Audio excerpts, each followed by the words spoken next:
nous avons vécu ces grandes journées avec de grandes équipes que nous allons découvrir au fur et à mesure à l'écran. 256 triplettes donc réunis à Mâcon pour la conquête vers le titre suprême. Et rappelons tout de même que l'année dernière, lors de la précédente édition, l'équipe vauclusienne de Marco Foglio, René Lucchesi et Serge Lapietra s'était brillamment adjugé le titre, après un parcours parfois délicat, souvent difficile, mais avec une réussite totale. Laurent Morillon a opposé à l'équipe de Roger Capot, Denis Salvador et Passot. Une très très forte poule où effectivement l'équipe Passot a fait les frais. Oui, tout à fait. Et dans la même poule, d'ailleurs, nous découvrons donc Alain Bidot, Didier Choupet, en compagnie d'André Poiret, les représentants de la Seine-et-Marne. Autre équipe fameuse, l'équipe de Gers, qui va apparaître à l'écran. Il est en vert avec une casquette. Il était opposé à l'équipe Rémiat de la Moselle. Et on va voir le jeune Rémiat, là, à l'écran. Il a été champion du monde junior. Alors, Vladimir Corral au milieu en blanc et noir avec à sa droite Pipo et donc le tireur Costa, équipe parisienne des Yvelines. Les Gardois, Edmond Serre et Jérôme Dujardin encadrant Michel Briand. Labo, Guy Lagarde et Max Camps. Champion doublette en titre. Jean Cocoyan et Noël Bingler. Et là, alors, on trouve à l'écran une forte équipe aveyronnaise, composée de Rouquayrol, et tout de suite en action Jean-Pierre Masse, le fils du célèbre organisateur de Millau.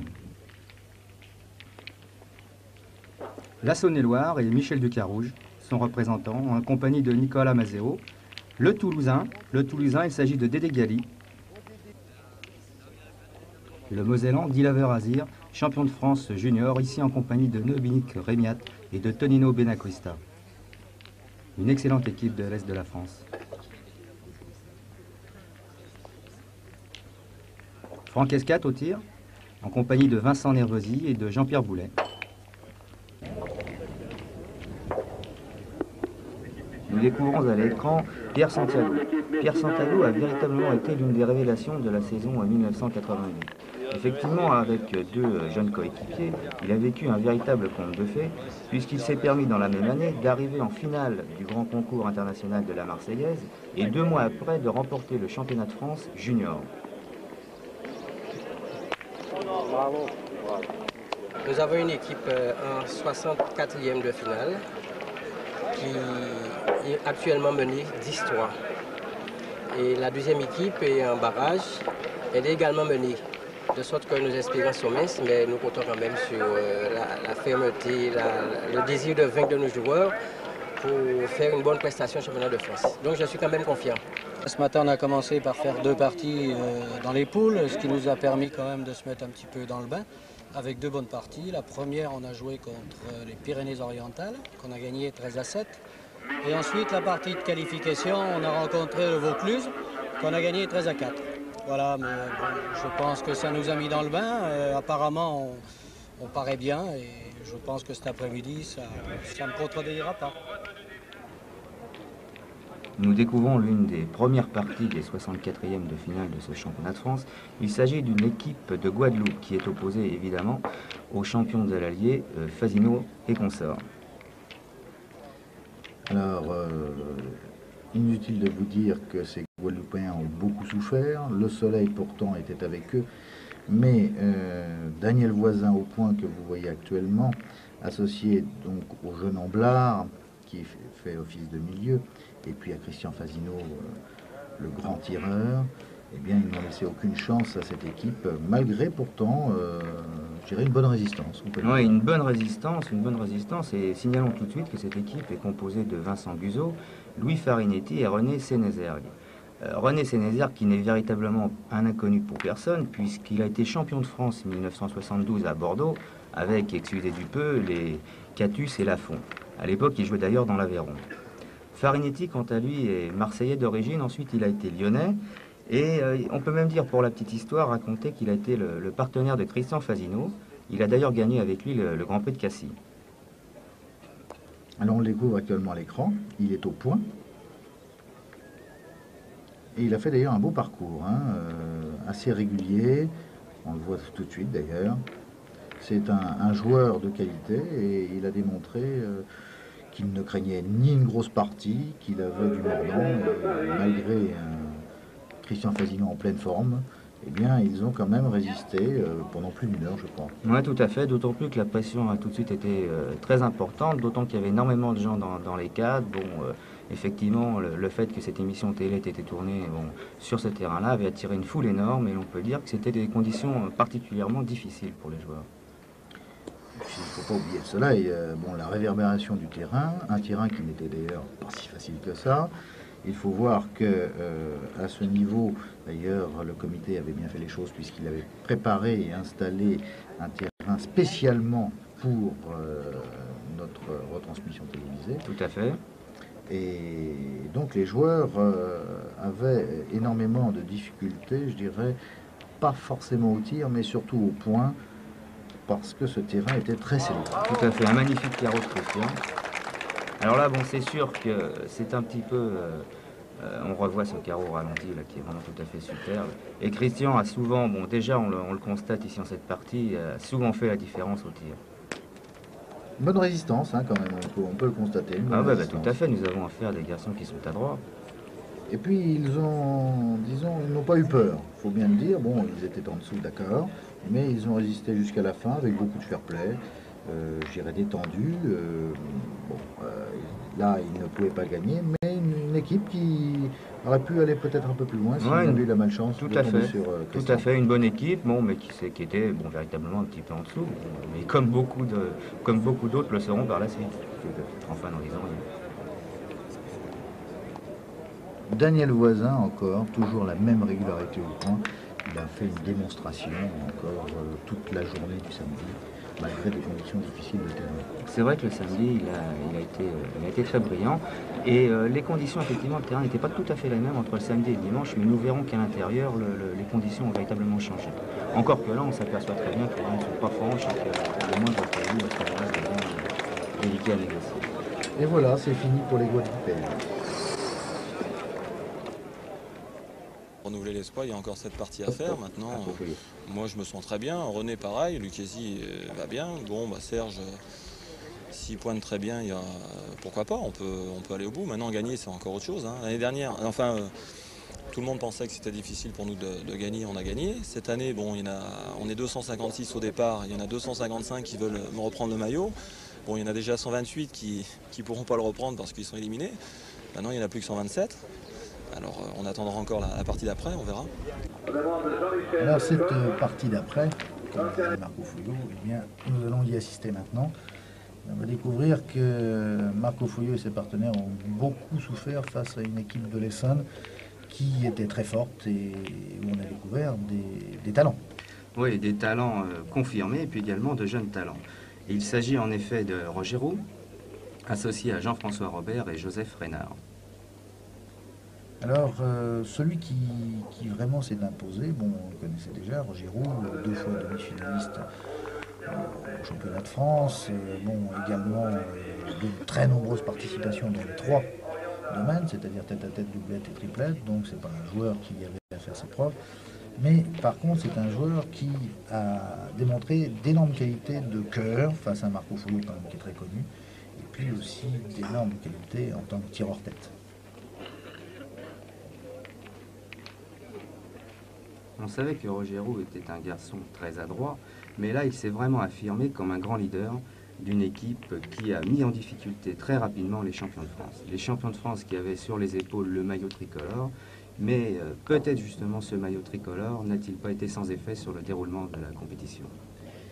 Oui, en fait, ce maillot, je dirais, eh bien toutes les équipes étaient là pour le gagner, et là...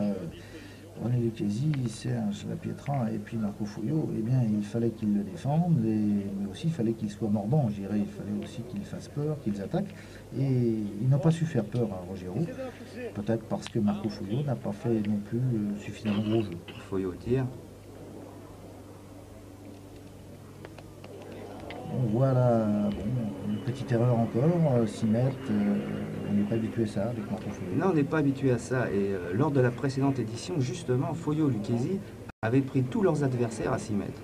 Ils leur avaient imposé ce jeu-là pour justement leur montrer qu'ils étaient un petit peu les patrons du jeu. Et là, ce qui est un petit peu étonnant, c'est que Roux ne s'en est absolument pas laissé compter, et c'est que c'est plutôt lui qui a imposé le jeu à 6 mètres. Exact. En plus, bon, il a fait un parcours sans faute, Roger Roux. Il n'a pas manqué une seule boule. Donc on voit tout de suite que loin disons, de craindre Marco, il lui a donné plutôt une leçon de tir. Et là, bon, dans ce cas-là, c'était, disons, une mission impossible pour l'équipe Marco Foyot de remporter cette partie. L'efficacité de Roger Roux. Très beau tir, parce qu'il tire donc avec la volonté justement de ne pas faire partir le bouchon. Il prend juste la boule sur la tête et il y réussit parfaitement. La Pietra au point.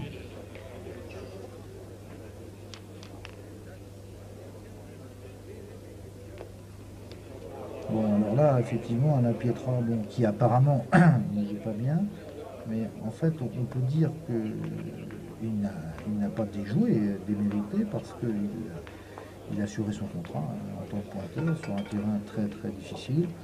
Il a été un petit peu en dessous du pointeur adverse, mais pas tant que ça en fait. Tout à fait. Et là, René Lucchesi sous la douche. On voit cette position très fléchie, très avancée, notamment lorsqu'il tire à 6 mètres. Très caractéristique de son jeu. Lucchesi qui a encore bien assuré le coup. Là.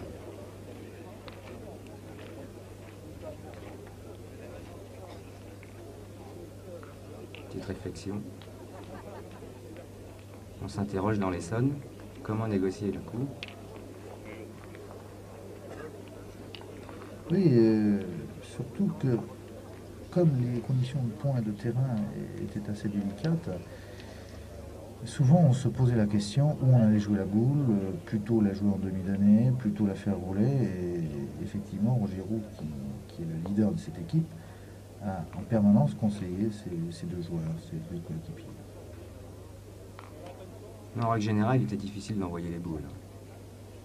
Oui, il valait mieux trouver disons, soit la solution là qu'on voit en demi-donnée, soit éventuellement en roulant, disons plus le style un petit peu de la Pietra.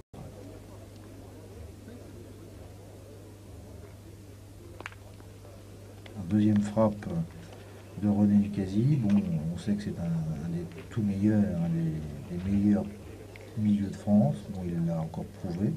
Il est toujours, disons, dans le coup. En fait, dans cette équipe, malheureusement, Marco n'a pas pu faire lui la différence avec Roger Roux. C'est Roger Roux qui l'a fait en sa faveur. C'est Roger qui a fait la différence. Roger qui a fait la différence. Effectivement, Lucchesi, on sait que dans les moments difficiles, il est souvent là. Et cette fois encore, il l'a prouvé.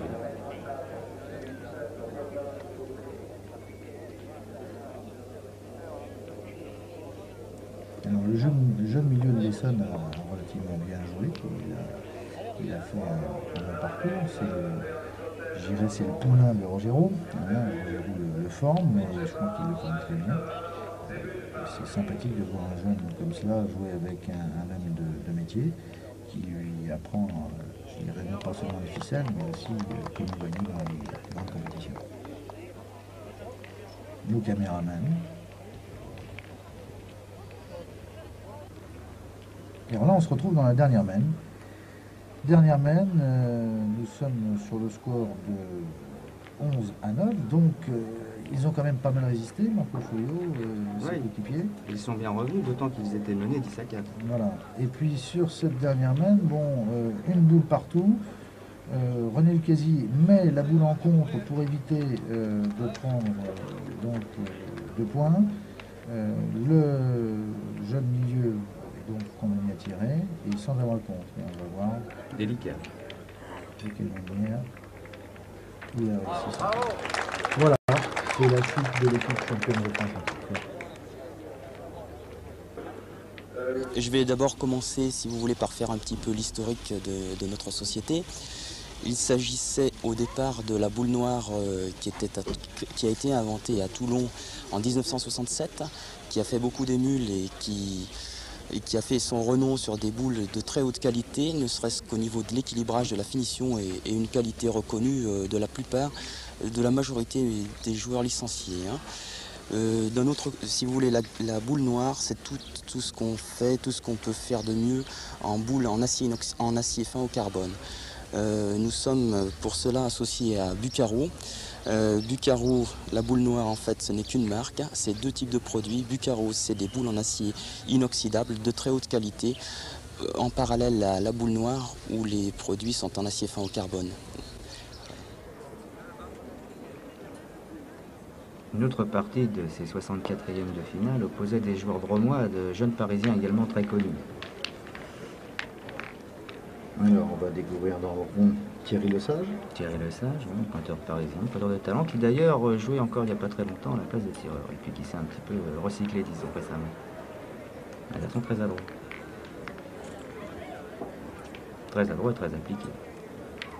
On peut constater, c'est un garçon qui rentre dans la partie, parfois avec quelques difficultés, une émotivité assez grande.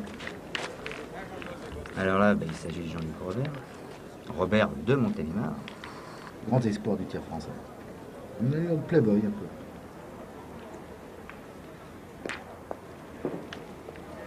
Beau bras. Très joli bras.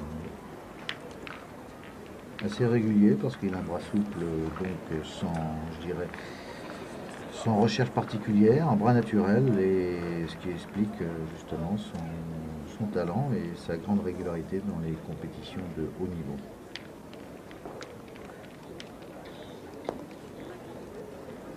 Belle reprise de Thierry.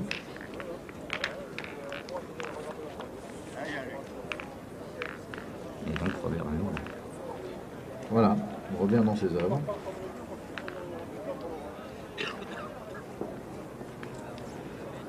Il faut signaler qu'il a beaucoup de résultats dans les nations.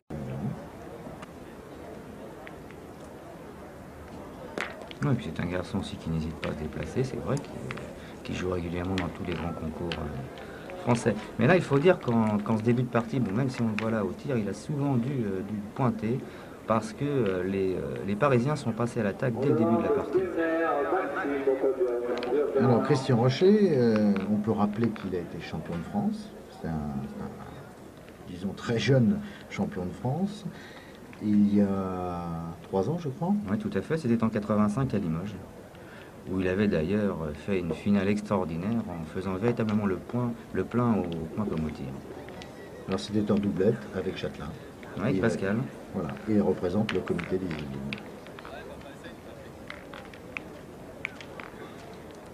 Alors là, il joue au poste de milieu parce qu'il a un garçon comme Michel Voigt qui tire.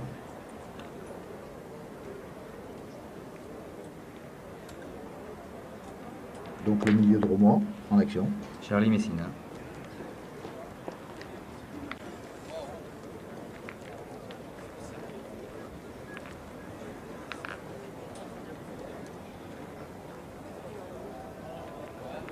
Alors Christian Rocher, on le voit surtout au point, mais il faut rappeler que lorsqu'il a été champion de France, c'était un tireur, et que c'est aujourd'hui un très bon milieu, parce qu'il a un bombardier lourd qu'on va découvrir tout à l'heure à l'écran, mais il sait très très bien tirer.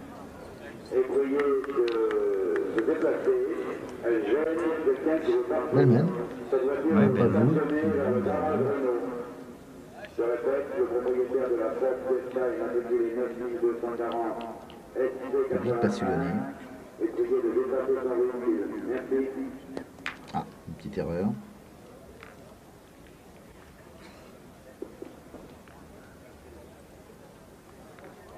Alors, le soleil tape toujours, on voit d'ailleurs la portée des ombres, et pourtant il n'est pas si tôt que ça, on est aux alentours de 18h30.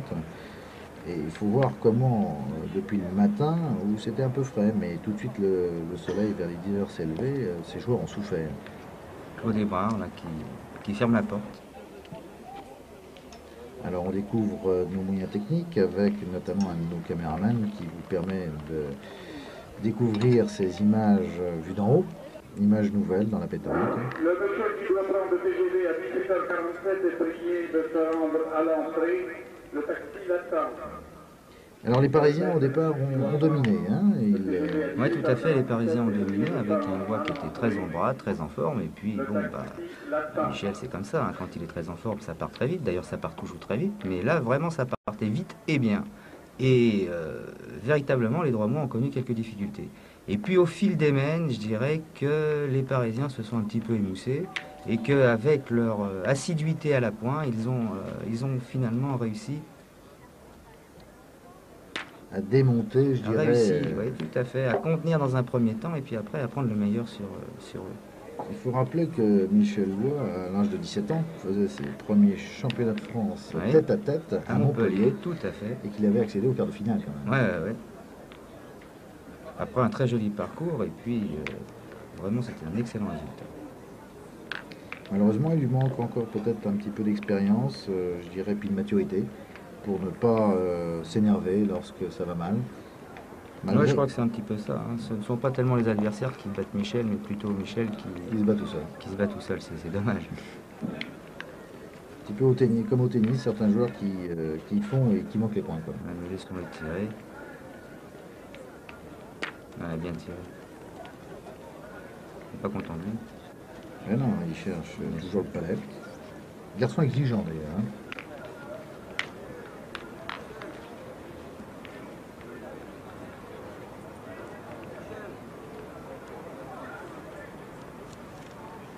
Le milieu Messina là, qui va jouer dans l'ensemble a fait une bonne partie. Je crois. Parce qu'au départ, Jean-Luc Robert ne faisait pas essentiellement la différence au tir avec Michel Lois. Après, oui, il a pris le dessus lorsque Michel s'est un petit peu démonté, mais c'est le milieu qui a bien tenu. Il a sauvé des coups, comme on le voit là. Ouais, c'est-à-dire qu'il y a eu une mène très facile pour les Parisiens, et puis ils avaient des boules, ils avaient deux boules notamment, Michel avait deux boules en main, et la pointe était relativement facile, et disons que ça a été vraiment le tournant de partie. Michel, ne réussissant pas, a commencé, je dirais, un petit peu à s'énerver.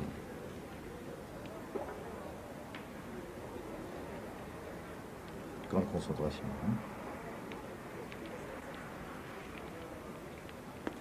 Position un peu particulière de Christian Rocher, avec son bras un petit peu plié.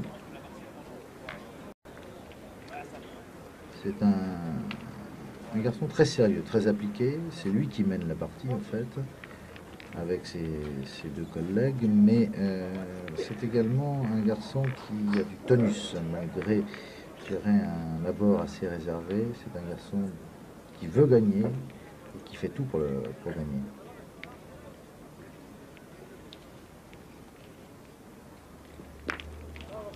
Voilà. Ça a été mieux la première, effectivement. Il est en train de se dire pas droit.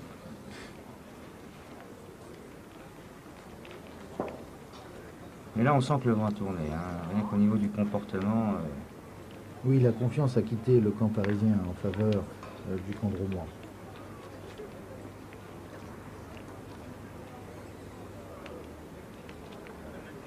Belles images qu'on a par au-dessus. Hein. Ouais, c'est très télégénique. Hein. C'est une bonne prise de vue. On demande Barlini et Bourdieu du Sud-Nord. Un petit peu long. Ça doit être pour toucher d'argent.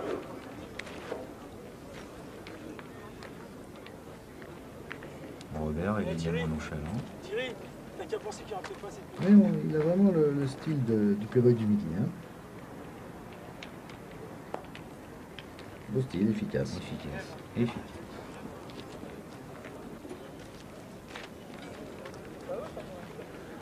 Alors là, un petit moment particulier dans cette partie, Thierry Lesage, qui a été un grand tireur, comme on l'a dit, qui joue compteur maintenant, est obligé de tirer. Et on va constater un petit peu sa réserve, son hésitation à le faire. Et ses partenaires l'encouragent. Et vous allez voir qu'ils ont raison de l'encourager.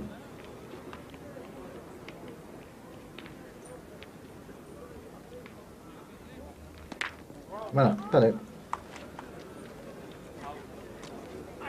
Là qu'on constate que de jouer avec deux amis, puisque ce sont trois amis, eh bien ça facilite parfois les choses.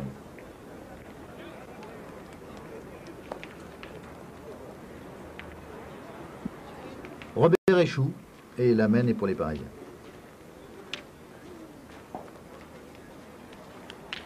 Alors, Madame Josiane Galland, vous êtes actuellement présidente d'un comité départemental, celui des Hauts-de-Seine.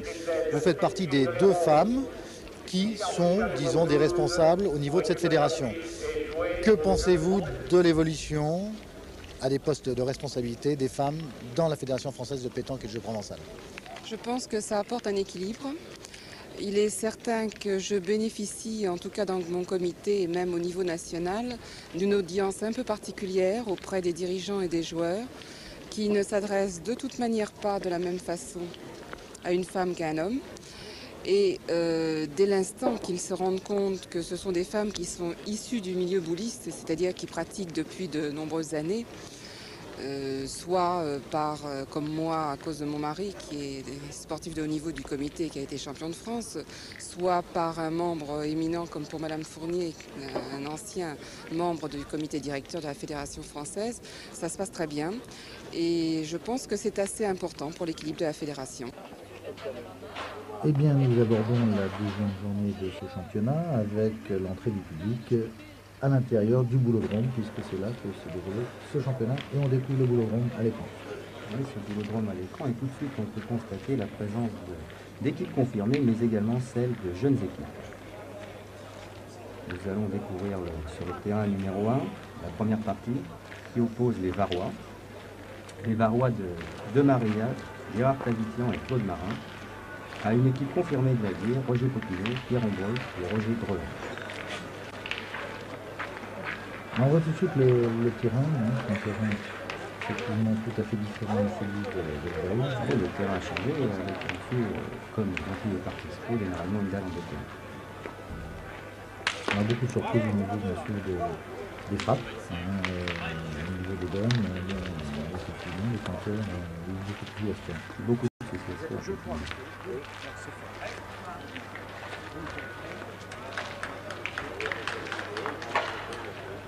L'équipe de Popinot en affection. Oui.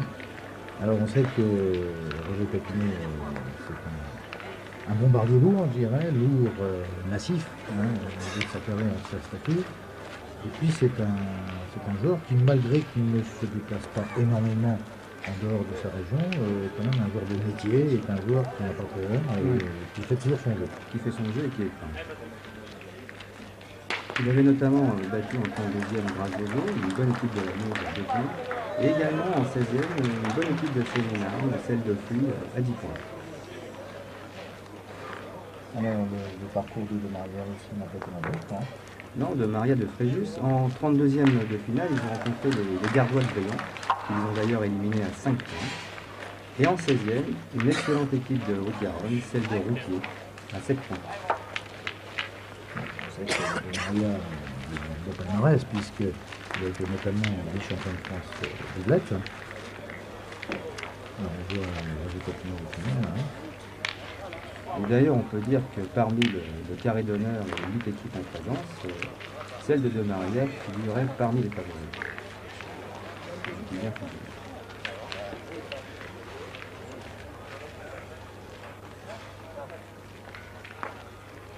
Et bien, Roger Popinot se laisse, il va tenter.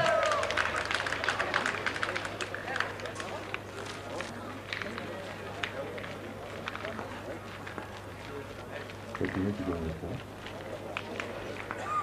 Toujours content. La parole est à de Maria.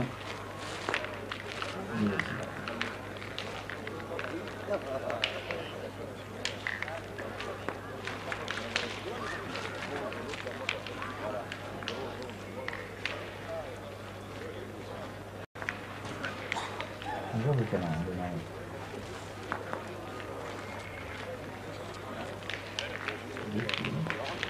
Et voilà, c'est conclu et sévère pour les joueurs de l'Allier. 13 à 0, de Maria se qualifie donc pour le quart de finale. Alors, donc là on attaque une nouvelle partie. Oui, une nouvelle partie. Il s'agit d'une jeune équipe de Loire-Atlantique, celle de Gilles Blancheton, Jacques Robion et Didier Chaussetour. Ils ont opposé à l'équipe des Alpes-Maritimes, une équipe UP avec un certain standing. Il s'agit de celle de Jean-Marc Contetti, Daniel Armando et Daniel Rizzo. Oui, alors on se souvient notamment de Daniel Rizzo, que l'on découvre ici à l'écran, qui est un pointeur, un très grand joueur la région parisienne, voilà, et qui est revenu un peu aux sources, je crois, et qui est maintenant dans le monde.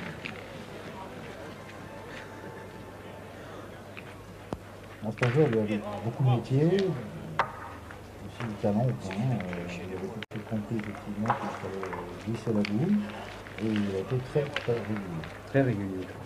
Disons aussi que c'est un joueur qui a une excellente verve, un sens de la répartie inné, et comme on dit, une tchatch.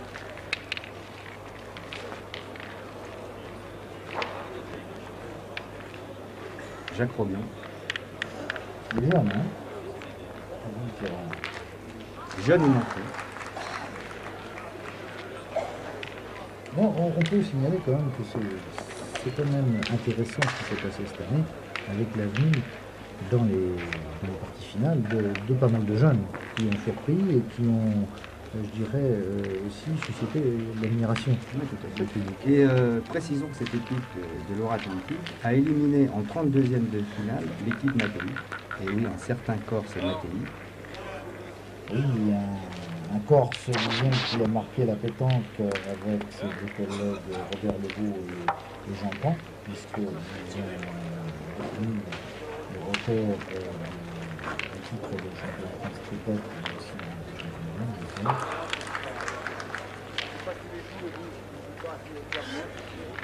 Une partie équilibrée entre les deux formations de Loire-Atlantique et des Alpes-Maritimes. Et d'ailleurs, c'est la partie qui, effectivement, a duré quasiment plus longtemps, je crois. Oui, ça a été la partie la plus longue.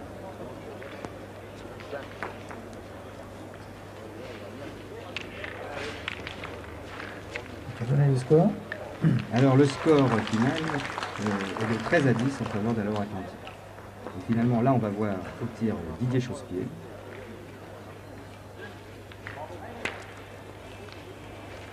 C'est le tireur de la formation. Pas de changement.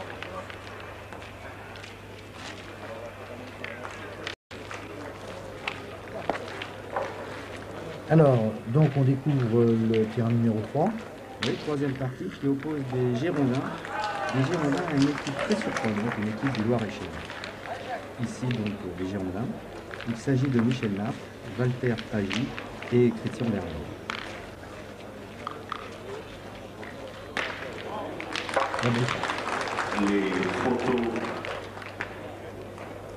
Alors, sur le terrain numéro 4, nous découvrons une équipe prestigieuse avec Jean Carbucien. Oui, Jean Carbucien qui est associé à Alain Cassiali et Alain Valdès. Ils sont opposés à une équipe gersoise, à Yannick Dumolier, Patrice Corassin et Marcel Palan. Marcel Palan, c'est celui qui a éliminé. Palan qui est donc en train de mesurer avec Yannick Dumolier. Cette équipe d'ailleurs va créer bien des surprises. Elle va créer bien des surprises. Précisons tout de suite qu'en 32e de finale, ils avaient éliminé une excellente équipe des Pyrénées-Atlantiques, celle de Dubaï, mais une partie très difficile gagnée à 12 points.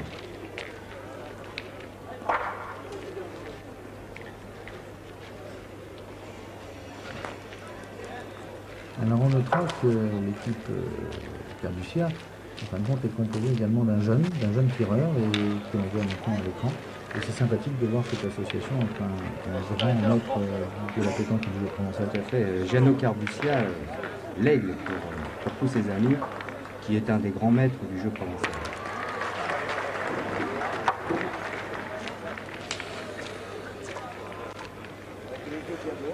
Alors, sur le terrain maintenant, numéro 5, nouvelle équipe. Et oui, on découvre la famille de Lys. La famille de Lys qui est opposée à la formation de Patrick Pouget, René Cabrol et Francis Baume de l'Hérault. La famille de Lys, parce que nous découvrons Jacques dit le Gitan, en compagnie de ses deux fils, Robert et Adrien. Adrien au point et donc Robert au tir. Donc là, les joueurs de l'Hérault, donc l'équipe qui leur a été opposée. Les joueurs de l'Hérault qui avaient notamment battu en 32e de finale une très bonne équipe, très renommée équipe de Bouches-du-Rhône, celle de Gasparilla. Avec en 16e de finale également une victoire sur une équipe d'Ille-et-Vilaine qui figure régulièrement dans les championnats, celle de Barreau. Une victoire à 6 points.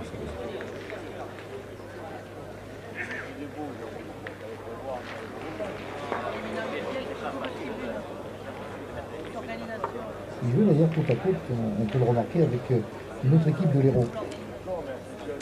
On l'a retrouvé au terrain Ouais, de celle de Nancy. Cortés. Voilà. Cortés, Cassolari et Bosch.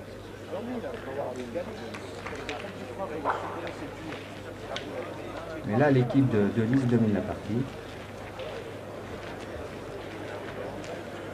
Alors, Jacques Delis, on le reconnaît honnêtement avec sa casquette. Ouais, sa casquette et son petit foulard autour du cou. Il faut savoir qu'en 32e, ils ont éliminé une équipe, je dirais, d'expérience, celle de Corral, à 2 points. En effet. Ouais. Et en 16e, celle d'une équipe du Calvados, celle de Jourdab. Une partie plus facile à 10 points.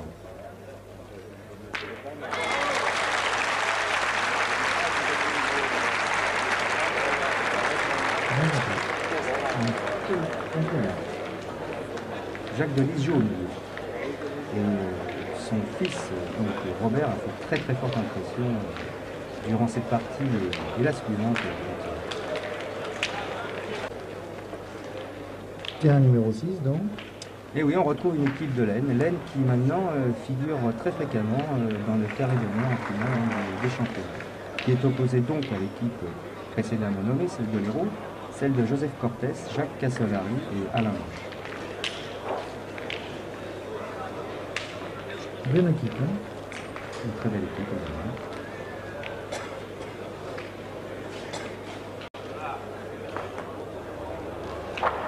Alors on voit justement que le terrain est dur, notamment en debout.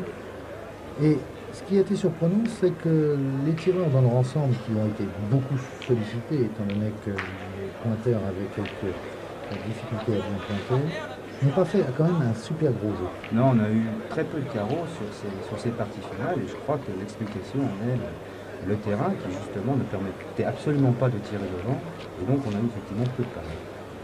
Et un pourcentage de tir finalement assez faible.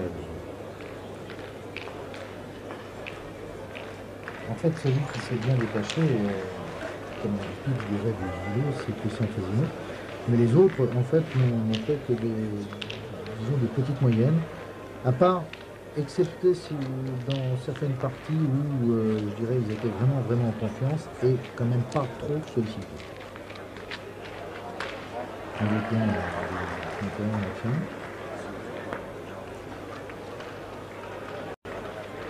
En arrière-plan, on découvre Berchamp, Denis, déjà, les 3 joueurs de l'aide. Jaune, hein? Oui, jaune, c'est l'équipe aussi, pareil. Et donc cette jeune équipe, en fin de compte, ne va pas s'éclater du tout. Et il va très bien se comporter face à cette équipe d'expérience de l'Hérault. Le délégué de l'équipe Sartor. Didier Verchamp. Signalé que c'est le pointeur de l'équipe.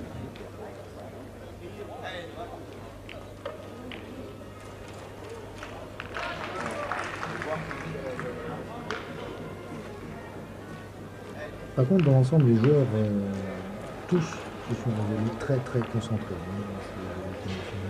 C'est sûr qu'on s'aperçoit que les championnats de France sont vraiment les épreuves, je dirais, les plus cotées. On ne retrouve pas le même niveau de jeu finalement que dans certains grands prix nationaux, mais par contre, au niveau de l'envie de jouer et l'envie de gagner, c'est vraiment là qu'il y a la plus grande pression.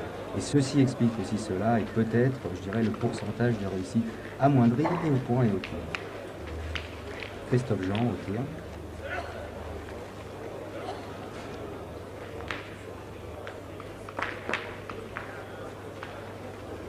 Il faut dire qu'en 32e de finale, cette jeune équipe de l'Aisne avait tout de même surpris en battant une équipe d'expérience, une très bonne équipe du Rhône, composée de Sadoun et Lausanne. Une équipe qu'ils avaient gagnée à 9 points. Effectivement, très bonne équipe. Une équipe qui fera peut-être parler d'elle par la suite des championnats. Qui sait? Sait-on jamais. Alors regarde, on voit bien comment la boule, en fin de compte, en fin de parcours, dévie totalement de sa trajectoire. Il y a une trajectoire qui est différente. On a l'impression que la boule frappe bien, qu'elle va aller vers le bouchon, et puis tout d'un coup, elle le bouge. Oui, tout simplement parce qu'au fur et à mesure, elle prend les petits gratons, qui la dévient systématiquement de sa trajectoire. Alors, les pointeurs sont quand même souvent très désappointés et déçus de leur prestation parce qu'effectivement, on s'aperçoit que les points à 80 sont des beaux points, qu'on les défend. Donc ce n'est pas disons, une mise en valeur de la qualité des pointeurs. Franck Desmots, c'est le milieu de l'équipe.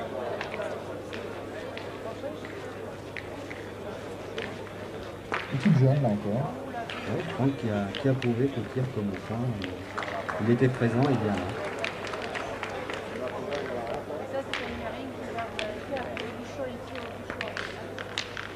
Une belle reprise.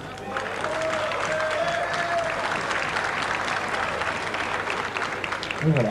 Une belle reprise et donc Laine conclut sur le score de 13 à 6 et se qualifie donc pour les quarts de finale. Je suis retraité des boules. Retraité des boules définitivement? Oh, non, je sais pas. Non, enfin pour le moment, disons que je suis pratiquement pas beaucoup. Pratiquement pas. Tu as rencontré ton ami Robert Lebeau? Oui, et Tiburce Mattei. Oui, je les ai suivis.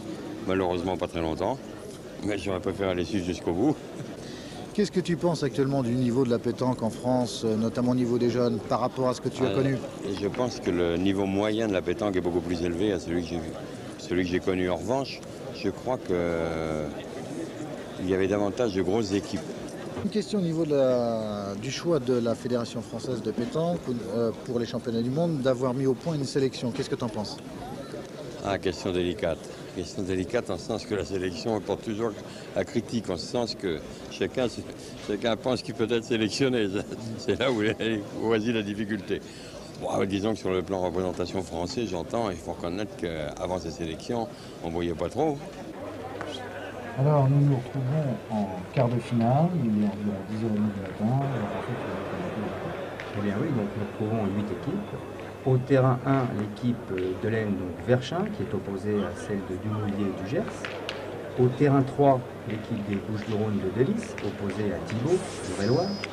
Terrain 5, le Loir-et-Cher, l'équipe de Charot, qui rencontre celle de Maruya, du Var. Et au terrain numéro 7, l'équipe de l'Allier, celle de Fazillon, qui joue l'équipe de Loire-Atlantique, celle de Blancheton.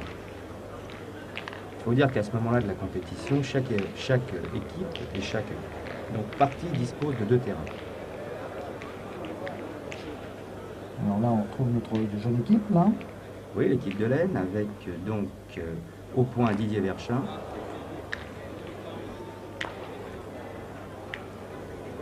Verchin qui est au point.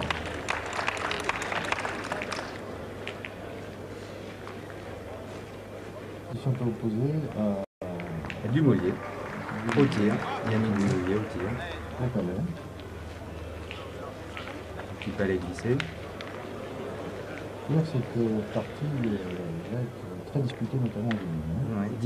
Didier Verchin qui est à nouveau au point.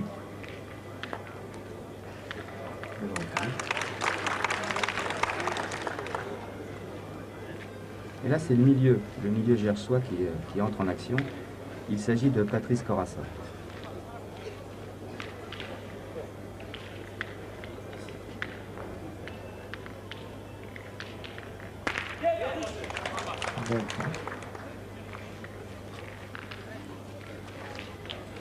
Franck Desmots.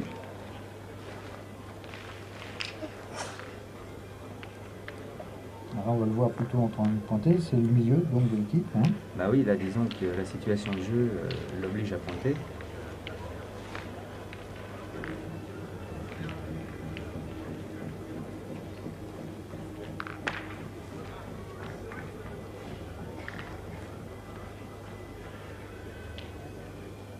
Desmots au point donc. Et là on voit encore comment la boule suit une trajectoire bizarre, arrivée en plein milieu de sa course, s'en va totalement. Elle est complètement incontrôlée, on la voyait aller vers le bouchon, puis subitement elle a changé de direction.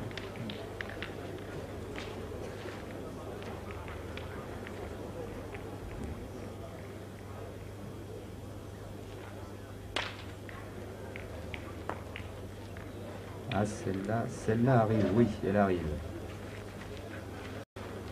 Et donc Corassin au tir.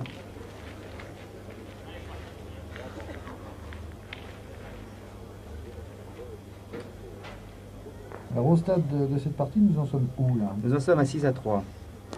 6-3, c'est ça. Et donc nous allons momentanément quitter cette partie.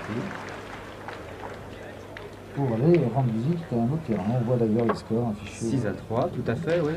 Et nous allons rendre visite à l'équipe de Loire-Atlantique, celle des Nantais. Celle des Nantais, donc de Gilles Blancheton, Didier Chausse-Pied et Jacques Robion, opposés à Daniel Voisin, Christian Favillier et également Jean-Luc Amblard. Voilà, et on arrive sur Blancheton. Numéro 7 et 8. C'est Blancheton au point.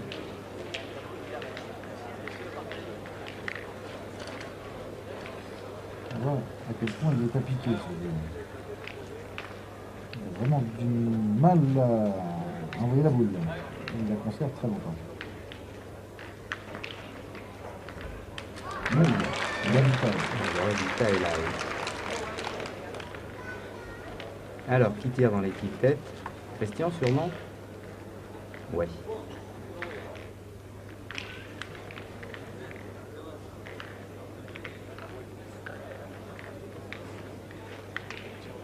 Fasino et Amblard ont bien sûr la faculté de tourner selon le gré du jeu.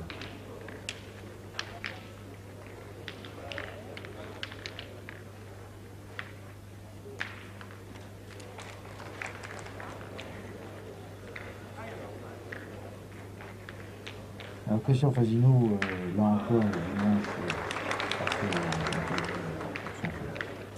Fasino a fait un sans faute, mais alors ce que l'on va voir s'affirmer au fil des mènes, au fil des jeux, c'est finalement la personnalité et l'efficacité de Jean-Luc Amblard. Oui, qu'on connaissait jusqu'à présent assez mal. Hein, c'était effectivement l'homme qui a remplacé notamment Rochelet. Avec, il faut rappeler que Christian Fasino et donc Daniel Voisin a été champion de France à Bastia en triplette avec Rochelet. Et qu'ensuite, ils ont, je dirais, sa propre vie pour s'associer avec Amblard. Oui, une association qui est récente puisqu'elle remonte à un peu plus d'1 an. Moi, je me souviens avoir vu se constituer l'équipe, c'était au National de Poitiers.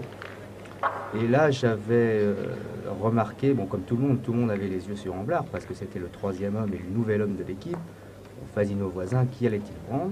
Il y avait eu un petit peu d'hésitation, on avait parlé de Loulon, puis finalement, le contrat entre guillemets ne s'était pas réalisé, et c'est Amblard qui avait eu les faveurs de la célèbre doublette. Amblard qui avait débuté, je dirais, un petit peu sur la pointe des pieds, n'étant pas très à l'aise dans cette équipe. Il faut voir que c'est quand même dur de jouer avec des joueurs aussi cotés et aussi bien. Il faut savoir que tirer derrière Christian Fasino, c'est quand même pas à la portée de n'importe quel joueur. Et c'est vrai que même si on a, je dirais, la tête sur les épaules et même si on a du tonus, eh bien, il faut quand même avoir la volonté d'aller dans le rond pour tirer derrière Christian. Jacques Robion au tir. Beau portrait de Daniel Voisin.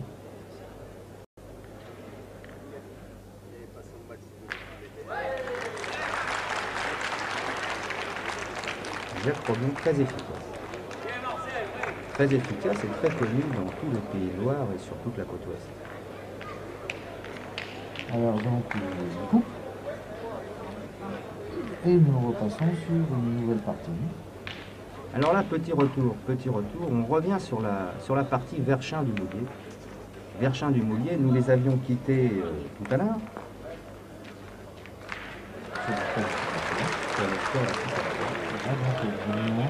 Un petit peu plus loin dans cette partie.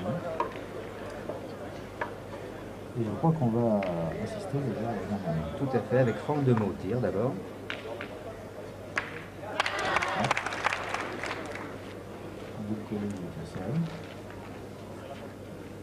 Patrice Corassa, le milieu gersois. Ils sont de Auchin, que je crois.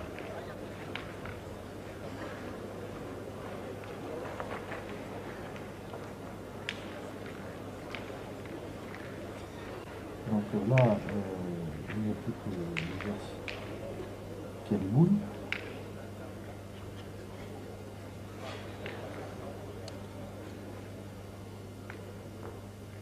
garder la même capitale.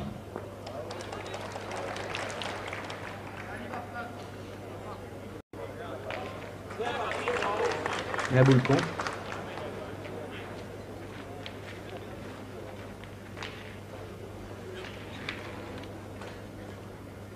Les joueurs de l'Aisne sont un petit peu inquiets, et là on les comprend très bien. Didier Verchin. Le pointeur.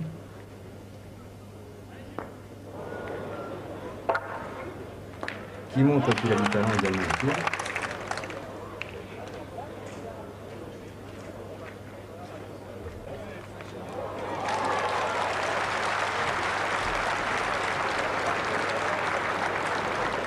Alors les garçons vont prendre la décision de tirer pour gagner.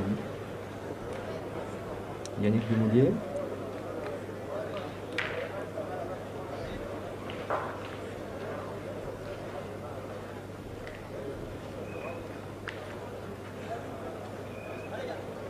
Après, il faut tirer la seconde. C'est souvent le plus dur. Je crois que lui, il va bien s'en tirer. Tire à la gagne.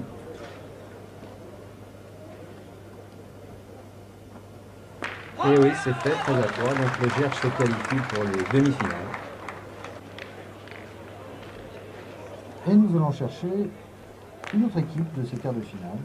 Jeune équipe également, avec surtout un très jeune tireur. Ah oui, un très jeune tireur. Et puis alors vraiment une équipe qui a été, je crois, la révélation de ce championnat. Peu de pronostiqueurs pouvaient l'attendre à ce stade de la compétition. Il s'agit de l'équipe du Loir-et-Cher. Ce sont des joueurs de Salbris. Jean-Marc Biot. Jean-Marc Biot, c'est lui. Le barbu qui joue au milieu dans l'équipe, c'est Michel Charot. Et le tireur, le jeune tireur, il s'agit de Laurent Petit.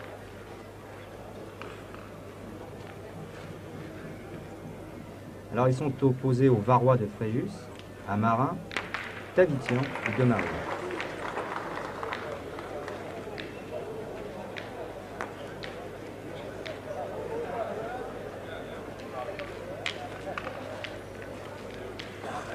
Reprise de Jean-Marc Biot.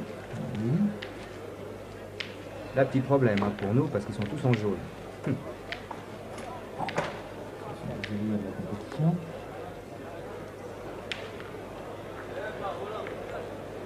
Tavitian en discussion avec De Maria. Gérard qui pointe.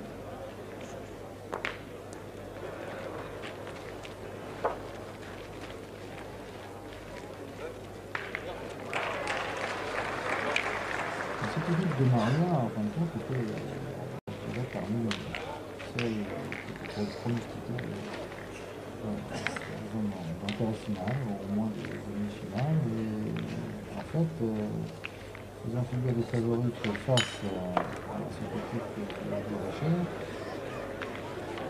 ça lui a peut-être joué un tour. Claude Marin, après ce joli tir donc, de Laurent Petit.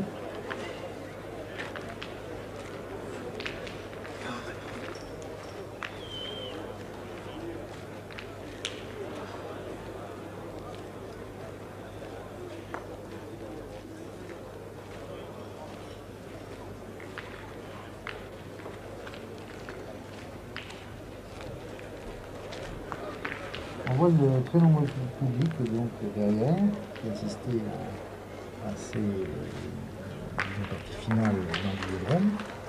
Il faut savoir que nous avons environ 3 de personnes, ce qui est quand même pour une amateur une bonne prestation. Oui, c'est une entière réussite, d'autant que la ville de Mâcon, sollicitée par le comité de Saône-et-Loire et son président Daniel Charolais, avait fourni des efforts importants pour aménager des terrains et des cadres et des tribunes dignes d'un championnat de France. Alors le barbu là, il a Charot. Voilà. Il a fait aussi un très gros jeu. Hein. Charot qui a fait un très très bon jeu.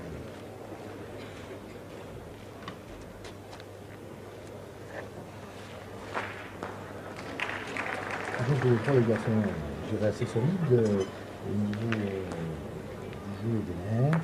Et ils ont démontré que face à des équipes beaucoup plus, je dirais, connues sur le papier, ils pouvaient très bien s'imposer et ne pas s'en laisser tomber.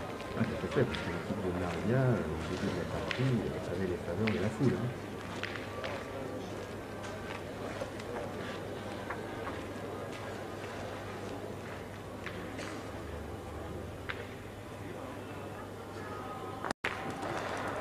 Là, une petite chip. Maria au tir. Mais De Maria ne sera pas très heureux sur ce tir. Et finalement, ce sont donc les représentants de Servais de Richard qui concluent sur le score de 13-6. Je pense que c'est un peu, comme toujours, il y a des surprises, mais je pense qu'hier, il y a eu énormément de surprises. De nombreux favoris ont été éliminés. Il semble évident que l'équipe Fasino est donnée très largement favorite. On disait de même de Maria, finalement, il vient de perdre à l'instant. Bon, il y a aussi les Marseillais, la famille d'Hélice qui peut être aussi au bout. Par contre, il y a 2-3 équipes qui sont là pour la première fois à ce niveau, et c'est jeune en plus, et c'est très correct, très efficace, c'est encourageant pour l'évolution de la pétanque. Résultat des quarts de finale. Donc Verchin-de-Laine bat Dumoulier du Gers 13-3. Delis des Bouches-du-Rhône bat Thibault 13-6. Charot bat De Maria 13-6 et Fasino bat Blancheton 13-5. Et on va donc retrouver les vainqueurs au stade de demi-finale.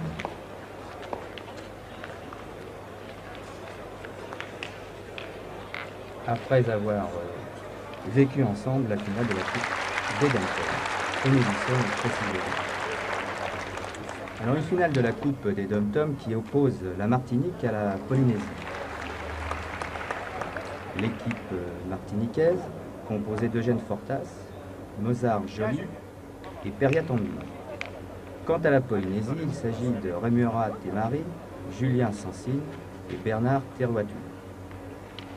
Alors, il faut rappeler le but de cette Coupe des Dom-Tom, qui est en fait destinée à, je dirais, permettre aux joueurs qui ont quand même fait des milliers de kilomètres pour venir disputer ce championnat de France, de ne pas être systématiquement éliminés comme malheureusement ça leur est arrivé souvent, et de pouvoir disputer une coupe interne, celle des Dom-Tom, qui leur permet d'accéder au stade du dimanche après-midi, c'est-à-dire juste avant la grande finale.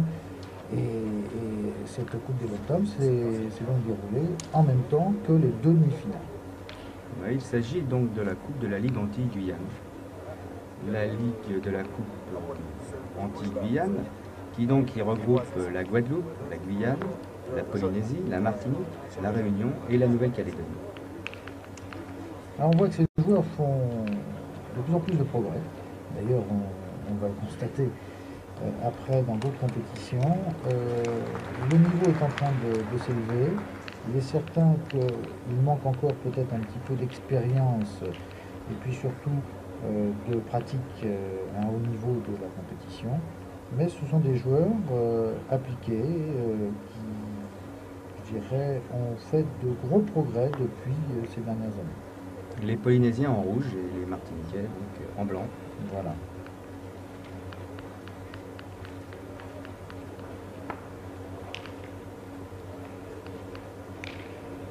Alors vous voyez, c'est assez amusant cette coutume. Ils laissent leur boule à côté du rond. On n'a pas l'habitude de voir ça ici chez nous. C'est quand même amusant. Ils ne gardent pas leur boule en main. Et puis, au fur et à mesure, ils vont les chercher pour jouer. Deux terrains à la fin, impressionnant.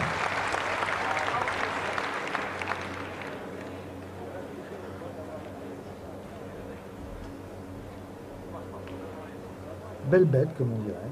Et voilà. Et un joli tir. Pas de détail. On pose les boules, c'est vrai, et puis on vient un petit peu parlementer, s'expliquer. Il faut dire que c'est plutôt joyeux. Hein. Oui, très bonne ambiance. Alors là, voilà Fortas. Fortas, le tireur de l'équipe martiniquaise.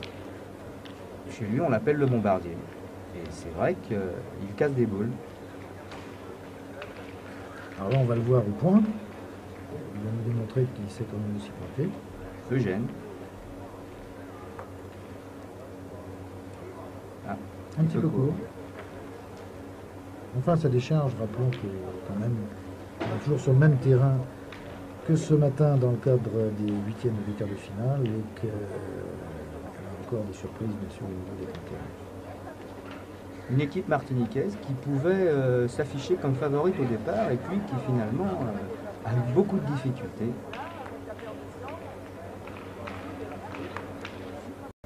Les Polynésiens connaissant une meilleure réussite qu'eux.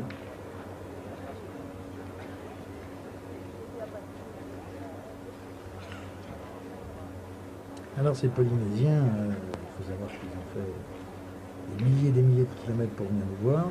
Ce sont des gens qui aiment bien vivre, qui sont très sympathiques et très joyeux. Ah, c'est le rayon de soleil des championnats. Tout à fait.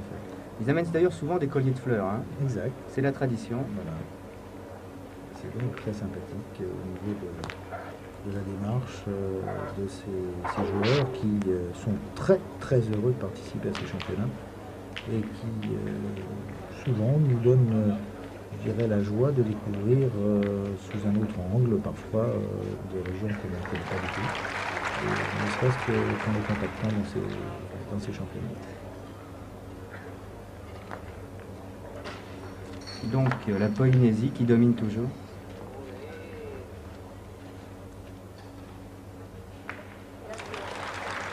Alors nous sommes vers la fin de la partie. Nous pouvons rappeler le score.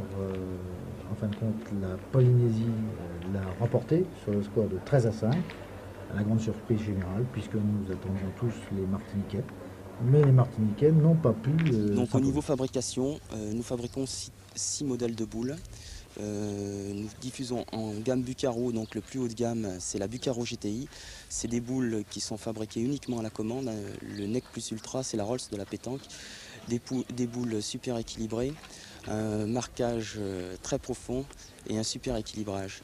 Donc le premier produit en boule Bucaro, le second étant la Soleil 110, c'est un inox à 110 kg de dureté, très reconnu par la plupart des joueurs et très apprécié d'ailleurs, avec un marquage très profond et là aussi une fabrication en série limitée, ce qui lui procure des qualités très avantageuses. Maintenant, en gamme boule noire, nous avons 4 produits que nous fabriquons. En partant du plus haut de gamme, la CX-Q 4 étoiles, ce sont des boules équilibre à 0 g, des boules demi-tendres. C'est du très très haut de gamme. Nous sommes les couturiers de la pétanque et ça c'est notre plus beau produit en boule noire. Hein. Ensuite nous avons la ZX-Q. C'est une boule qui a une dureté un peu moins résistante que la ZX. Super équilibrage là encore et une fabrication en mini-série, ce qui fait des prix de vente un peu plus bas. Ensuite nous avons la XQ, c'est une boule très tendre à 110 kg. Une boule très appréciée par les joueurs qui sont bien avertis parce que c'est une boule tendre et qui a avec laquelle on a énormément d'avantages à jouer, moins de rebond, moins de recul au tir. Ensuite, nous avons la boule coup, qui est un premier prix, qui convient à tous les joueurs qui veulent bien commencer en pétanque, en compétition. C'est une boule dure, qui a un bon équilibrage et des très bons marquages, là encore. Voilà pour l'ensemble de la gamme boule noire Bucaro. On commercialise au total 15 modèles de boules de pétanque, d'autres modèles que nous ne fabriquons pas. Tous nos produits, on peut les trouver en vente par correspondance sans aucun problème. La boule noire Bucaro, c'est la seule fabrique de boules de pétanque qui commercialise tous ces modèles en vente par correspondance. Alors nous voici au stade des demi-finales, il est 14h30 et Jean-François, quelles sont les équipes en présence? Eh bien nous retrouvons les Gersois de Dumoulier. Ils sont opposés à l'équipe du Loir-et-Cher, à celle de Charroux. Et dans l'autre demi-finale, la deuxième donc, l'équipe de Lys avec à sa tête Jacques, qui est opposée à celle de Fasino. Et 6-4 donc, nous retrouvons les deux demi-finalistes, Fasino et puis de Lys. Nous sommes à la 5e manche, mais sachez que déjà, Christian Fasino et son équipe mène, après donc le score de 2-0, 2-1 à la deuxième mène, 6-1 et finalement 6-4. Et c'est sur ce score-là que nous nous retrouvons. Polynésie, 6. Alors Christian Fasino est toujours aussi à l'aise, Christian Fasino en pleine forme, en toute confiance. On va même le voir plaisanter à ce tir. Qui est tout de même relativement précaire. Mais Christian se détend actuellement. Vous voyez, on tourne, monsieur Fasino.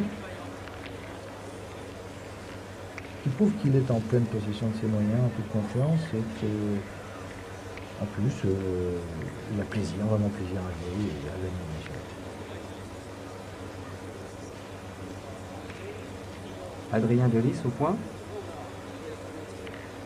Alors à partir de ce moment-là, disons que on a constaté une petite réaction. Il y avait l'équipe de Lys était menée sur le score de 6-1. Et puis elle s'est ressaisie. Elle a fait 3 points sur une main, elle revient à 6-4. Là, effectivement, l'équipe Fasino est un petit peu, non pas menacée, mais tient compte, est obligé de tenir compte de la montée de l'équipe de Lys.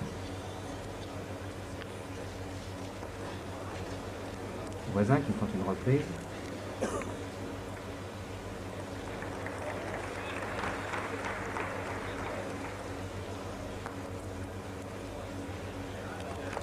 Et là, il fait du temps.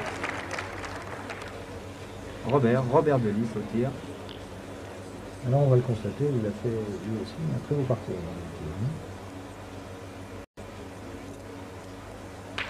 C'est pas un terrain tout à l'heure. Et soutenu d'ailleurs, l'équipe de Lys a été fortement encouragée par le public qui souhaitait voir une bonne résistance face à Fasino. Ah oui, pour le spectacle, il fallait effectivement que cette partie ne se termine pas en tournée. C'était le cas.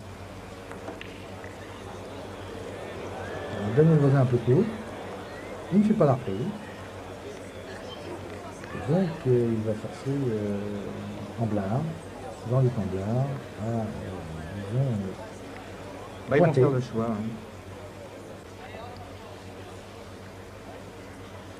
Amblard qui va essayer donc de rentrer par deux, en jouant sur la boule de Voisin.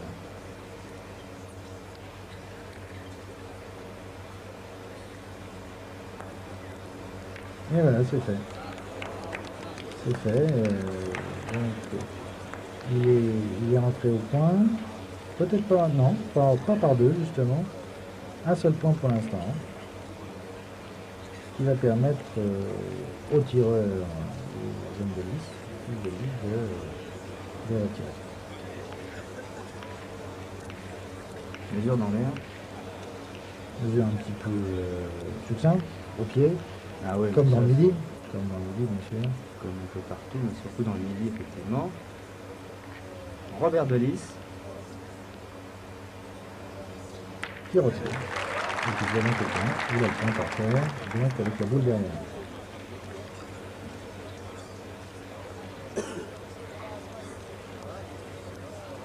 Nouveau consigne la bulle.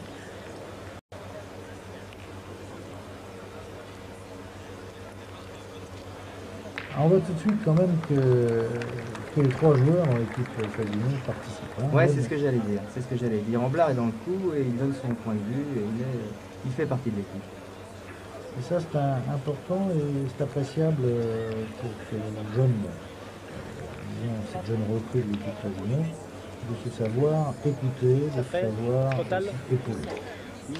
Alors il va tenter une deuxième fois encore d'avancer sa boule là qui est devant.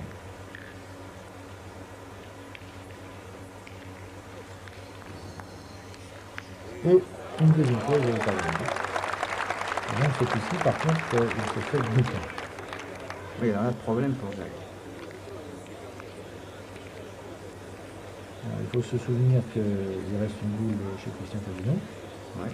2 boules chez Jacques de Lys, le père de Lys, j'allais dire. Et 2 points par terre. Voilà. Allez, j'ai choisi la solution du tir. Détruire. Voilà. Détruire les points en place. C'est un petit peu surprenant quand même parce que en pointant avec 2 boules, bon, vous pouvez peut-être espérer faire un petit quelque chose. Bon, elle a dû craindre les boules devant. Elles sont devant, elles ferment le jeu. Alors là, ça discute ferme pour savoir si on pointe ou on tire. A priori, le fils est favorable au tir, au point. Et le père veut tout de suite s'imposer encore par le tir. C'est donc la solution qu'il a choisie. Sacré faciès, ce Jacques de Lys. Ouais. Beaucoup de personnalité. Marseille, à l'état pur. Aïe. Manqué. Il va nous en donner tout de suite l'explication par un geste typiquement boulliste. Voilà, on met son chiffon, on fait voir le trou. Et on constate qu'effectivement, il est un peu court. Ah, c'est pas un terrain favorable. Et donc, Christian, Fasino, dans ses heures, il va donc contre Défense. Et on arrive, je dirais, à la fin de cette partie. Rappelons le score. Oui, une partie gagnée finalement par Treviso sur le score 13 à 4. Score relativement facile, mais quand même, il faut le rappeler, au bout de 7 mêmes. Deuxième demi-finale donc. Qui opposait alors le Loir-et-Cher avec Jean-Marc Biot, Michel Charot, Laurent Pétain. Au Gersois, voilà. Marcel Palan, Patrice Corassin et Yannick Dumoulin. Un jeune tireur là. Oui, il s'agit de Laurent Petit. Belle frappe là encore. Un bras très souple. Hein. Ouais, très facile. Et on verra Marcel Palan. Jusqu'à la fin, on n'a jamais été impressionné.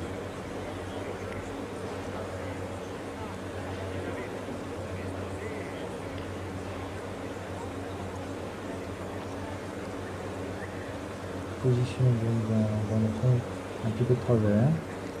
Et on voit bien comment on a encore la boule qui part. Hein. On a vu très bien. On a vu le milieu et faire le Gersois, sûrement partir à l'attaque. Hein.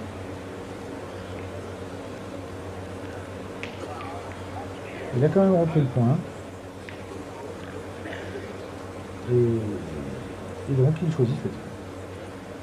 Il choisit ce tir, ce qui prouve qu'on défend quand même assez loin. Hein.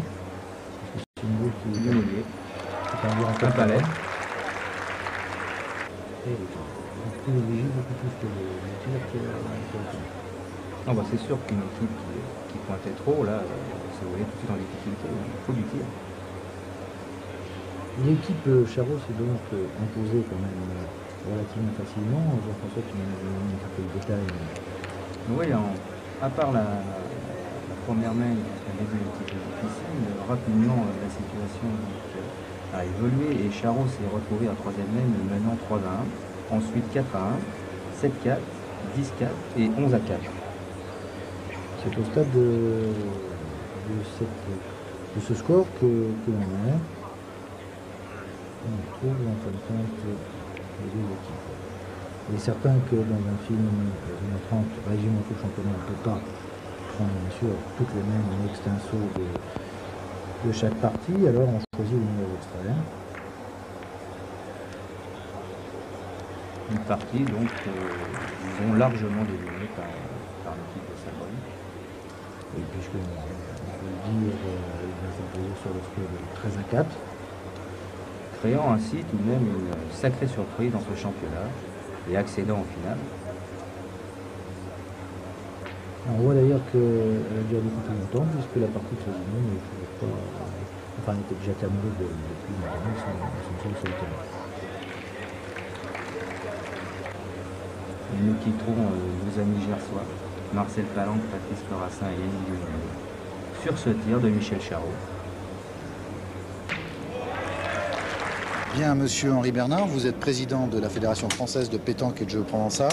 Nous sommes ici à Mâcon pour les 44e championnats de France de pétanque triplette. Quelle est votre impression, votre sentiment sur cette organisation? Eh bien, mon impression d'abord est que c'est une excellente organisation.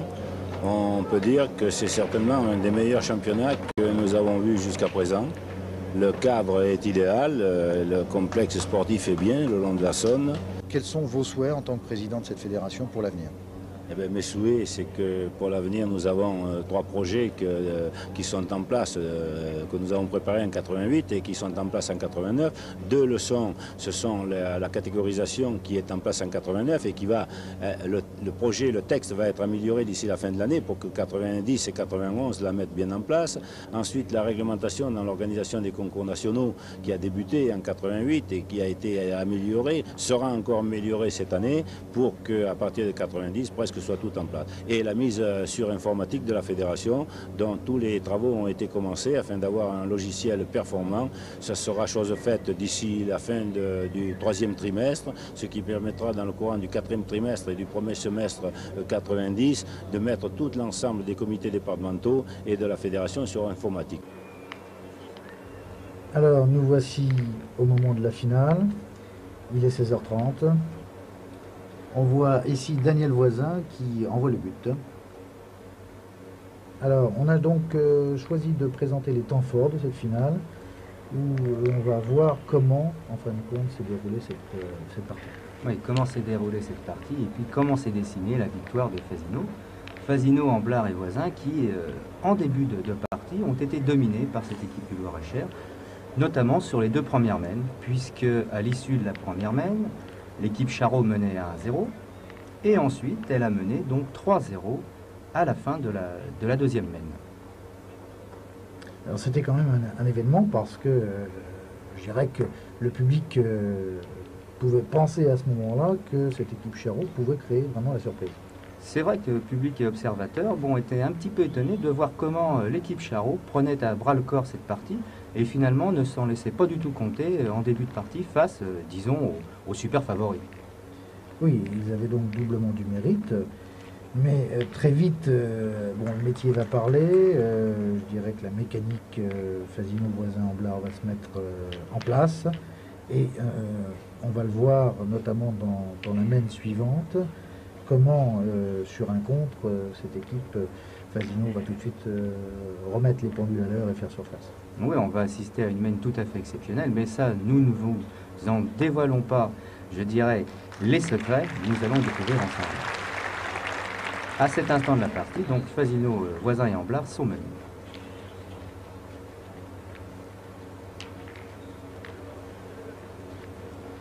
Et le tireur, donc Laurent Petit, est à ce moment-là je dirais, en pleine possession de ses moyens.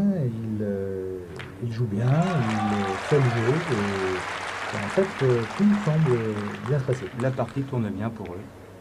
Daniel Voisin est en train de faire des petits exercices de décontraction. Il regarde Amblard partir vers le rond et se préparer à pointer dans cette mène. On voit Christian Fasino un petit peu dans l'expectative qui regarde à droite et à gauche. Et ils sont tous les deux face à leur milieu, Jean-Luc Amblard, qui, on peut dire d'ores et déjà, a fait une super finale. Oui, qui a fait une super finale et surtout qui s'est avéré durant ces 2 jours comme un joueur très confirmé, un joueur solide et avec des nerfs très très forts. Solide et complet. Solide, complet, au tir, au point, partageant la discussion comme on l'a déjà dit précédemment avec Fasino et Voisin, ce qui est tout à fait nouveau, car c'est un tandem qui est, disons, très difficile à jouer. Et Jean-Luc disons, à sa part véritablement dans l'équipe. Ouais, il a su s'imposer sans problème. Et c'est important parce que pour lui, je dirais qu'on ne parlera pas du championnat de Christian et de Daniel, mais on dira, oui, c'était un championnat où ils ont gagné vraiment à 3. Alors là, un premier trou du jeune tireur Laurent Petit. Et c'est à ce moment-là que la mécanique du tireur Laurent Petit va s'enrayer, je dirais. Hein. Tout s'était bien passé au début, et puis il va commencer à faire des trous, et bien sûr, comme on l'a dit plusieurs fois, le terrain étant très délicat, je dirais la part était belle au tir, et lorsque le tireur commence à faiblir, eh bien, là, à ce moment-là, ça devenait très difficilement jouable pour une équipe. Oui, c'est un terrain sur lequel on perd rapidement confiance.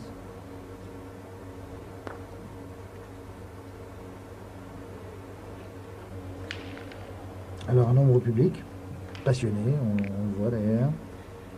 Un public attentif. Alors là on retrouve Charot. Charot au tir.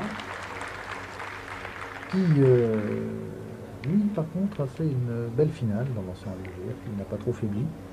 Contrairement à son tireur et à son pointeur qui n'a pas fait forcément une grosse partie.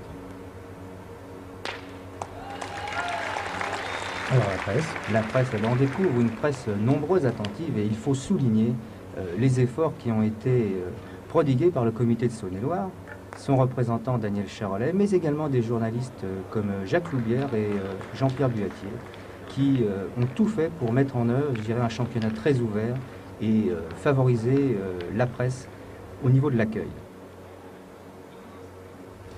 Alors, on se retrouve sur le score de 3-0. à ce niveau-là, dans cette mène, qui va être capitale, il faut bien le dire, le pointeur, rappelle-moi son nom, Jean-François. Eh ben, il s'agit de Jean-Marc Biot. Jean-Marc Biot vient donc de pointer une boule relativement correcte. Tout de suite, derrière, reprise de Daniel Voisin. Et là, le jeune tireur Laurent Petit va au rond et malheureusement fait un premier trou. Oui, c'est un premier signe et on va voir de quelle manière donc les futurs champions de France vont exploiter la situation.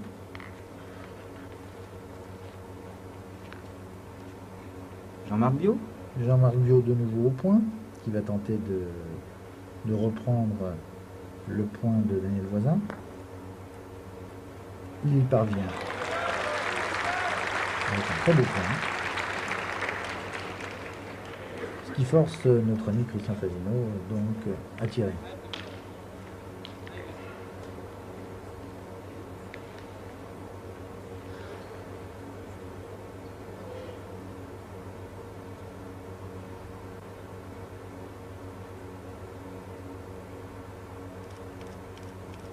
Christian donc va tirer et de quelle façon on voit. Il fait un magnifique carré quasiment, mais le but se déplace et donc en tirant l'équipe Charot peut toujours avoir le point. Oui, c'est-à-dire qu'ils n'ont qu'un point. Fasino n'a qu'un point suite au déplacement du bouchon. Alors on discute, on se demande si on doit tirer ou pas tirer. Effectivement, si on tire, on doit à tout prix ne pas manquer parce qu'on prend un risque énorme face à une équipe Fasino qui a encore 3 boules de tir en main. Il faut à tout prix ne pas manquer. Et alors là, deuxième trou du tireur, et là ça devient très grave. Ah oui, ça devient très grave pour l'équipe Charot. Pour Charot. Alors Charot, le voici, le milieu. Il va, disons, essayer de limiter la casse. Oui, il va rentrer. Il rentre d'ailleurs même bien. Hein, première boule donc un petit peu derrière, mais qui compte, ouais, qui est dans le cinéma, comme on dit. Et puis ben, il n'a pas le choix, hein, sa deuxième boule. Il est obligé de repointer.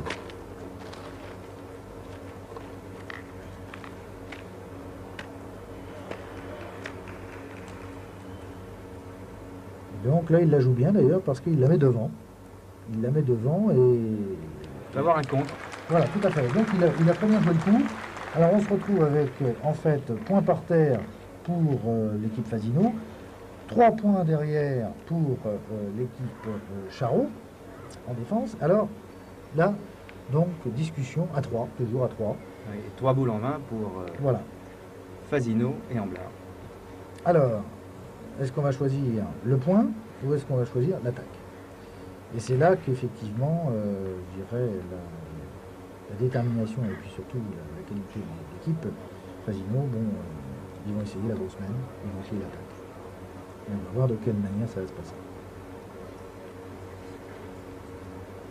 Alors, premier à tirer, peut-être Fasino. Voilà, on se pose la question, quelle boule tire en premier? La plus dangereuse? Peut-être pas. Non. En fin de compte, Christian décide de tirer la boule sur le côté pour voir un petit peu ce qui va se passer.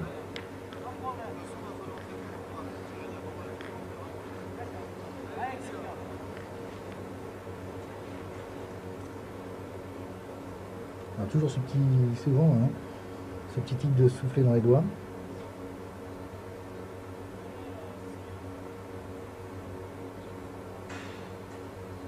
Beaucoup de concentration.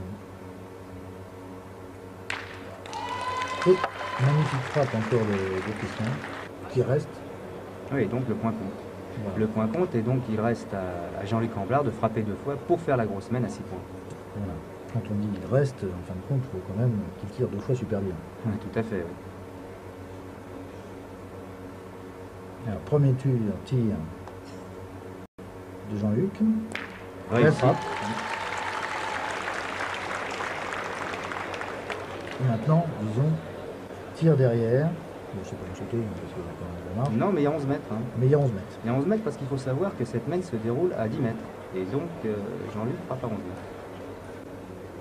Et alors là, si effectivement Il tire, il fait passer, il reste devant, bien ça fait 6.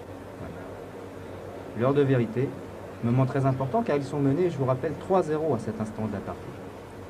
Tout à fait. Et donc, s'il manque, bon, il reste toujours encore une boule à Daniel Voisin. On sait que Daniel peut quand même tirer.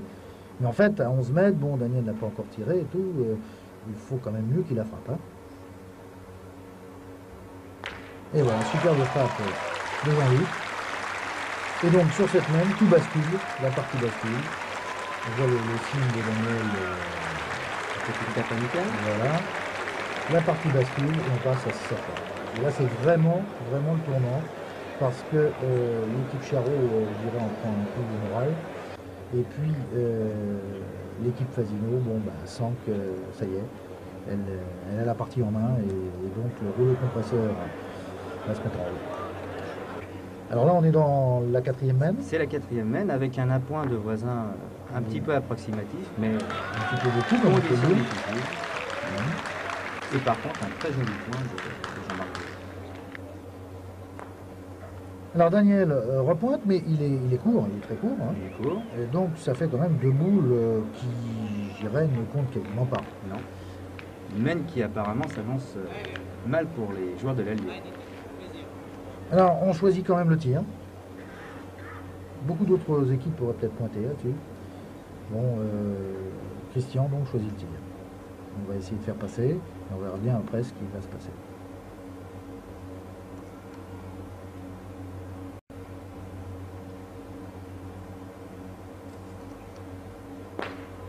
Très belle frappe. Alors on constate là encore qu'on joue toujours près de 10 mètres. Hein. On ne joue pas près. Hein. À chaque fois, donc sur un terrain aussi difficile que cela, tirer à 10 mètres, c'est vraiment pas évident. Bio à nouveau, pour la reprise. Qui repointe une deuxième fois, très bien, parfaitement.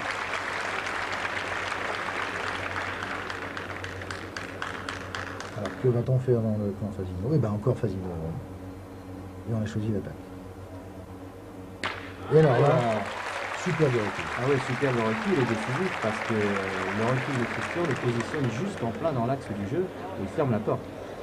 Alors, d'une main qui, en fin de compte, était nettement défavorable à l'équipe Fasino, grâce à ces 2 frappes décisives de Christian, on se retrouve dans une main où, maintenant, c'est l'équipe Charot qui, disons, n'est pas en difficulté. Ils ont 4 boules, mais bon, en fin de compte, c'est plus du tout la même. Hein.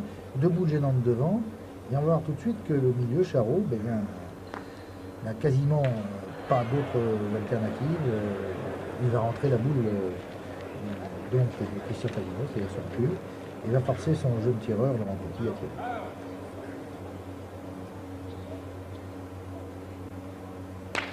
Laurent qui tire bien, mais le bouchon se déplace. Et là, nous sommes à 13 mètres, 13 mètres. 14 mètres. 13 bons mètres. Hein.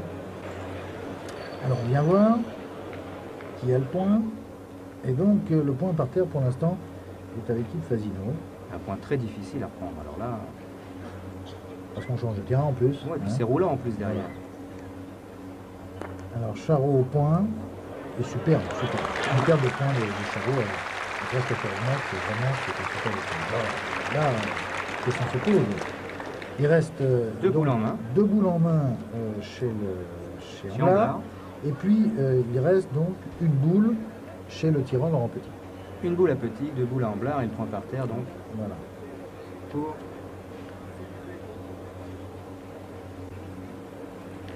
Et la décision est prise. On voit Jean-Luc Amblard là, se baigner un petit peu le bras pour tirer à 13 mètres parce que c'est quand même pas évident comme ça. Et la décision est prise d'y tirer.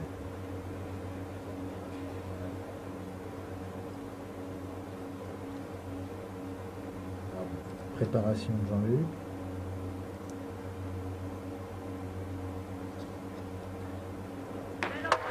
Super. Et là encore, toutes les qualités de l'intérieur sont résultées. Parce que sur une vue aussi interne, il y a beaucoup de métiers et beaucoup d'assurance pour les faire. Alors Laurent Petit. Une boule en main. Une boule en main. À égalité, donc. On va donc essayer de reprendre ce point.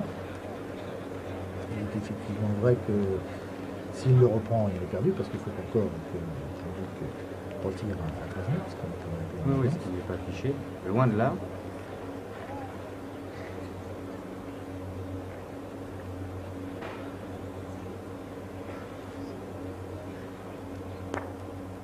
Il l'envoie, la boule roule, mais il reste court. Et oui, il est court. Il est court. Il est court, et donc il laisse pour l'instant le point par terre à Christian Fasino. Un point par terre, donc, pour les joueurs de l'Allier. Mais Jean-Luc Amblard a toujours une boule. Une boule en main. Alors, on mesure, on constate qu'effectivement, il est bien chez Christian Fasino. Un point par terre, Jean-Luc Amblard et une boule en main. Donc bah, là, il n'y a pas d'autre solution que de pointer pour essayer de rajouter.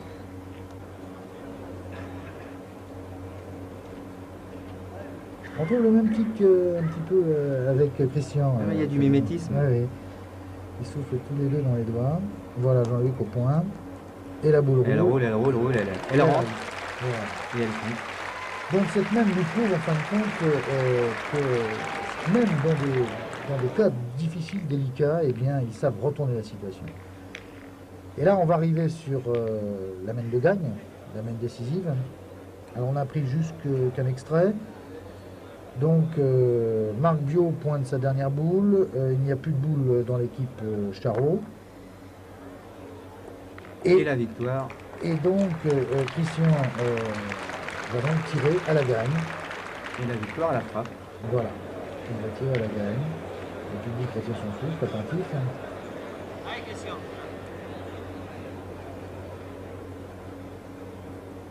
Alors, cette boule-là, bah, c'est le titre de champion de France. Et voilà, c'est fait. Ça y est, ils sont champions de France en 1989. Après un parcours, on peut dire quasiment sans faute. Disons qu'on peut avec eux savourer leur joie. Ils renouent avec le succès en complète, non? Oui, parce que pour rappeler, ils avaient été champions de France à Bastia. À Bastia, en 1985, avec et sacre de ce 44e championnat de France senior triplette. Merci. Un petit instant de détente pour cette interview et vos premières impressions sur la réussite, on peut le dire, de ce championnat. Mon Dieu, si j'en crois les réactions des différentes délégations qui sont venues me voir, ainsi que mes collaborateurs, bon, il semble effectivement que nous ayons réussi l'organisation de ce championnat, qu'il a donné d'une façon générale totalement satisfaction aux personnes et aux joueurs qui sont venus participer avec des terrains sélectifs et je veux dire une préparation générale qui a entièrement donné satisfaction. Alors voici le moment de la remise des médailles de champion de France. Alors de gauche à droite bien sûr, Christian Fasino, Jean-Luc Amblard et Daniel Voisin.